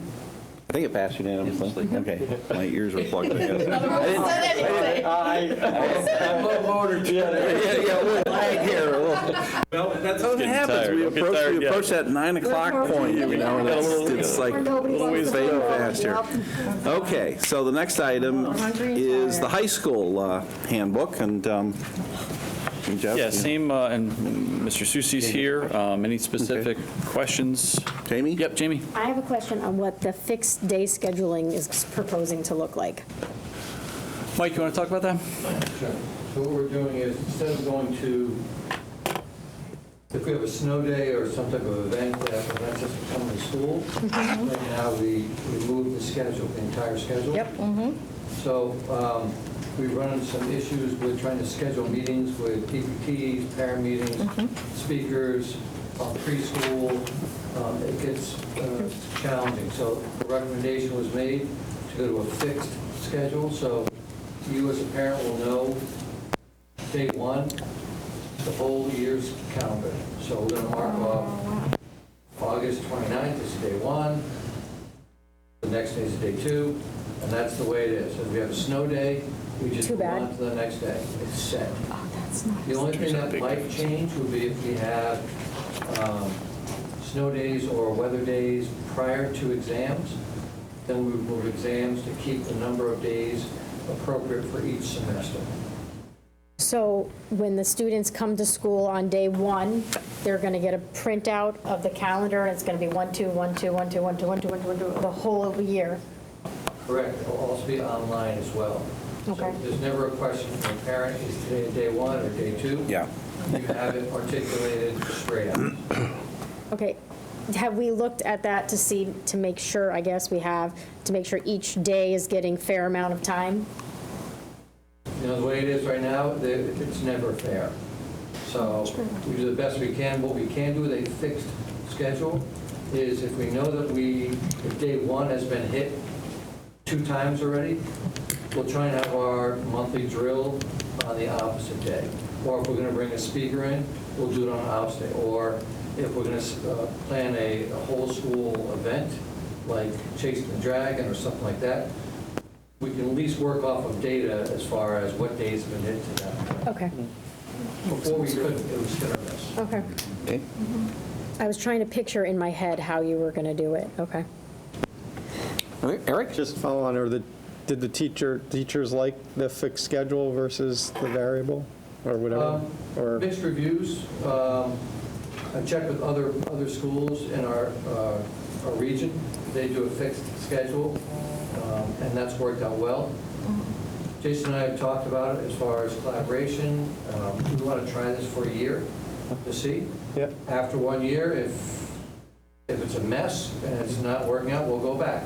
Okay. This isn't something that is set in stone. Although I can tell you that just simple things like our preschool, this is going to make a huge difference for them.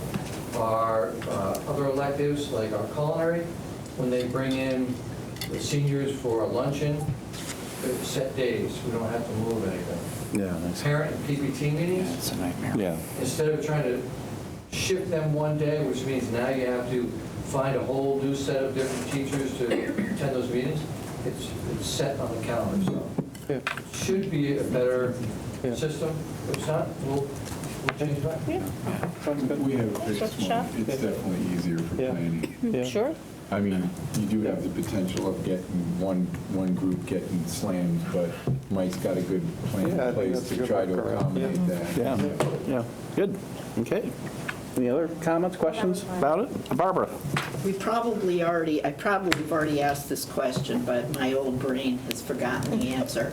We're making a change in the graduation requirements for the classes of 221, 22. we're lowering we're adding half of a credit of social studies and decreasing phys ed by a half. Can you remind me why we're doing that? You probably already told me, but I forgot. Yes, you did. I know you did. I just don't remember the answer. So we went through at our CIO level, at the department level, and we looked at what other high-performing schools are requiring from their students. And at our leadership level at the high school, we felt that it would be better to require our students to have 3.5 years of social studies as opposed to the 3. And we are over the state minimums for LPE. So instead of adding more to a student's plate, we just redistributed it. And just to add to that, we'll be coming to you again probably next year, redistributing things as well, because with the high school reform, the state has adjusted, they've reworked their expectations as well. So we'll spend time looking at what the state expects, what we expect. We'll also look at what other high-performing schools are doing, and then put forth a recommendation at that point in time. Is there an intent to add any social studies courses, or we're just going to keep the same ones and have kids take more of them? Or is there something we want to add? We have plenty of courses. That's what I figured. Okay. And to be honest, when you look at, students, we thought about the same requirement for math, but if you look at what our students already take, the majority of those students already take 3.5 credits of math. Okay. Yeah. So we looked at what they currently take, what we want them to take, and this is the best program that our leadership team put forward. Good. Okay. Thank you. Any other questions? Okay. Anyone want to make a motion on this one? I make a motion to approve the proposed handbook changes for the current, I make a motion to approve the handbook changes for the East Lyme High School handbook for 2018-2019 school year. Second. Okay. Who was that? That was Barbara. Any other discussion on this one? Okay, all those in favor of the motion signify by saying aye. Aye. Oh, that was much better. Vote back up. Again, opposed, abstained, passes unanimously. And that concludes the discussion action items for the evening. Administration reports, Jeff? Just one, I don't think I put it in an update. We had the planetarium meeting last week with Diane Swan and company. They are working on a timeline and some additional dollar information, which they're going to bring forward to us by the 25th. So you should get information prior to the meeting on the 25th, and then at that meeting, we can decide whether or not, you want to move forward with holding the space at the high school. And then I'm missing from our planetary members that were there. Eric, you were there. Eric, Lee was yeah, Lee was there. Yeah. So that was adjusted, right? That timeline that we, of when they would accomplish certain things, with the status of the nonprofit. Yeah, we just was a wanted major some more one. concrete details and it to be mapped out to help better inform. I just have a question. Yep. Was the fee spoken about? Charging East Lyme? In terms of like our. Yeah. Right, for us, because that was news to me when it came forward. It was brought up. Yeah, Okay. it was. It was discussed, not resolved. How about that? It was mentioned again that they would want to charge us, and then it kind of stopped there. Yeah. So. And when we talked about charging them rent, and that we then didn't go down that downward spiral. And, yeah, it was a hearty conversation. Hardy? Hardy, I'll use the word. It was a hearty conversation. But let's see what they're going to bring forward for timelines and some dollars, and then we'll take it from there. Now that's going to come back to us, or is it going to come back to the the committee? No, I think we're going to bring that. We're going to share that out as a document with the full board prior to the 25th. Yeah, prior to, so you can read it, and then on the 25th we can talk about it, and I believe. And that'll be the opportunity For Q&A. Yeah, that's right. Yep, and then hopefully we can finalize as to what we're doing then, because I know Mr. Susi needs to know at the high school level, what's going on. Good. So we can move forward. So we gave him to that time frame. Excellent. And that's it. We've got a lot for executive sessions. Yeah. Amy, anything to? No, I just want to, Barbara, thank you for the kind words to the team, and we do appreciate it. But also, I'd like to just acknowledge, I think for me, the achievement of what's in here is I'm overwhelmed by the readiness of the staff and the administration to move in a direction, maybe a slower pace than what we've been moving. But I do have to say that I really feel like they are basically giving me the answers. I'm just promoting the collaboration along the way to achieve what they already know needs to be done. So I can't say enough, out of respect for the administration as well as the teachers here. I'm doing the work that they've been identifying all along needed to be done. I'm just helping facilitate that as far as what I see, and it's been a real honor for me to be able to work on it. So thanks. Good. Thank you. I don't think our team has ever been so strong. Like, I feel like everybody is really uniting, and it's nice. Good. We're getting there. You're good? You're good? You're all ready for the She's executive saving herself for executive session. Yeah. That's right. Okay. Yeah. Committee reports, we had the policy committee met this afternoon. Policy met this afternoon, and we had a very robust conversation around very hearty and robust conversation Andrew Hardy. around social networking and our policy there. And, I mean, social networking, it's a can of worms, as it is. But when you throw in students, teachers, staff, and the whole dynamic, it gets to be an even bigger can of worms. So we talked about social networking and crowdfunding for an hour. And we didn't really come up with any answers. No, you gave Jeff some action items. We gave Jeff some tasks to perform and to come back to us.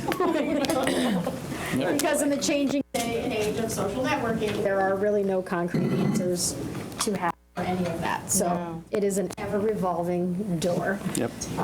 But yes, we did one. I think that's the worst we've ever done is one policy. That's But we did a lot of hard work on it. It was a hearty discussion. It was a very, very hearty discussion. Okay, good. And there was a AAA committee, Candace? Yep, we had the AAA committee, and I got 5 minutes of that robust conversation at the policy, and I was very happy to sit there. It was very nice. The AAA, we went over looping at the elementary schools, and that we are DCing it. So this is the first time that I'm utilizing my notes in this computer, so please bear with me. I'm trying to take it all in. It's all new for me. Amy had reported that she met with Niantic Center School staff and administrators, and there was overwhelming support for eliminating looping at Niantic Center School. Niantic Center School is the last, or actually, how did I write that? Niantic Center School was the only elementary school within the East Lyme district still utilizing this model, which is this looping model. They, as a team, discussed curriculum standards, slide back, family dynamics, the concern for students becoming dependent and possibly unable to adapt to new situations. And because of that feedback, it has been DC'd. And I can't agree more. The Constellation program at Flanders also was reviewed and discussed in the same fashion, and this program will end as well. Gaining consistency is the goal of the district, so I think that that's in alignment to do that. So within this, there are different PLC workshop PDFs and that type of thing that kind of gone along with it that will be attached to the meeting minutes that I'm not going to read from unless you. No. Okay. Thank you very much. The middle school does have a looping model. It's not the same as what looping meant at Niantic Center School. That is remaining at this time, but there's continuing discussion, possibly with different models. Is that fair to say? And I think that that's going to be discussed and looked at as we move forward to see what's going to work best at our middle school. But I do know that I think that, looping's been done for a long time. Lyme, and I think that there are benefits to it, and I think that there are disadvantages to it, to be honest with you. So I do know that any kind of change is new and it's difficult at times, and I do think that that's the best way. I do. Good. If anybody has any questions, you can ask, and you can ask Amy. Or Jeff. We're channeling the phone. Here, the two Jeffs. So does anybody have any questions? No? Sure. All right, the second one was the science cap graduation requirement, and we discussed that with Kelly and Amy and Susie, and there is no science cap. See the state timeline, and Mike had said that he wants to really establish proficiency levels first before any changes are made. Correct? Yep. Does anybody have any questions? Mm-hmm. Okay. We covered a lot. Okay. The third one was the high school pathways with the assistant principal, Mrs. Kelly. This is really awesome, and I think I only have one maybe to pass around to take a look at, the career concentrations brochure. They've been working on this for about a year. It just had only a year. And it was Mrs. Kelly and a committee of teachers have collaborated and created the career concentration brochure, and it's available to students in the 8th grade and their families. Does she have that? Okay, that's not what I thought. Sharing mine over here. Oh, good. Thank you, Jamie. And it's to get them ready for the high school. It is new this year, and I do think that it's going to take off. I think that just right off the bat, it seemed as though it's focusing towards students that may not want to go to college or have that career path or in between. I'm loving the options, and I think that it's really going to be a great program. Yeah. Mm-hmm. I thought it was great. I do. It's really good. Do you think? Yeah. I thought it was awesome. Yep. And I'm sure that we'll hear more about it, but it's really great. It's all online. That's pretty cool. I think that's a great, Yeah. I'm sure Good. that she would be open, and, any questions or anything that you want to add. I know that Eric had brought up a couple of things that might be added. It's a work in progress for sure, but I really think it's going to be great. Seems like under one of these, world language would fit in. Maybe under hospitality even. I don't know, sure. a couple of these places, Yeah. Or especially in Connecticut, knowing Spanish is a career. Yeah. Oh, yeah. Definitely. For sure. And that brochure is going to be online too, which is good. Does anybody have any questions about it? No, that's, Even for like the college Oh, yeah, admissions for everyone. process, Oh, for sure. like, being able to say that you had a concentration in STEM in high school is awesome. really cool. Yeah, that's true. Yeah, I really, really like that. That was great. good. Let's see. We also had an update on the school counselor role, thank you, from the last AAA meeting. Lisa Ramucci was not there, but Deb, Amy, and Mike kind of walked us through it. Amy talked about the school profile, the high school and the middle school counselors. One of the questions was kind of how do they sync together, how do they work together, looking at competency standards, which we do have a competency PDF that's attached to this. That I'm not going to go through, but it really was focusing on identifying and utilizing the student success plan, how we can utilize our counselors in a more efficient way at the high school. I think maybe that's a good way to say it. Deb had formed a mental health PLC to gather timelines to identify the areas of need, professional development needs. And at the building level, Mr. Susie and Deb will be focusing on how to prioritize the needs and re-looking at 504 plans and possibly restructuring how they're done to save time and give more time to our counselors to really put the time where they need to be, not with a 504 plan. There's so much on their plates. They're going to continue an allocation at the building level So we're looking at those. They're going to update in 1 year on alignment at the district level and what they're doing with the 504 plans and SRBI supports. That's been a big increase, and our counselors are being utilized there too. So just trying to reshift where that time is. A finalized profile will be reviewed at the AAA committee. We're looking at August to September timeline. And all of the reviews are right there online. Any questions? Very good. You sure? That was very, it was very productive, very good meeting, very good And we session. did get a lot done, which was good. The only one that we didn't get to was the Choose Love curriculum, which I really would have loved to, because I would have, normally I go to the wellness fair, and I was in Vermont, so I was not able to attend, and I heard that it was awesome, and I'm looking forward to kind of hearing about that, which will be great. Good, excellent. Okay, all right, let's see, that brings us down to board comments and future agenda topics. Anybody got? I have a board comment. Okay, go ahead. Big shocker. I went to my son's baseball banquet on Saturday morning at McCook's Beach, catered by our wonderful Chris Urban in our high school facility. Yeah. And they did a wonderful job. They came to McCook's and they set everything up and they served and they broke down. And we had a wonderful meal for all of the baseball team for $10 a person. We had make your own taco bar, make your own strawberry shortcakes with rhubarb jam or jelly that he picked and cooked up from Flanders Garden. Nice. And it was absolutely delicious.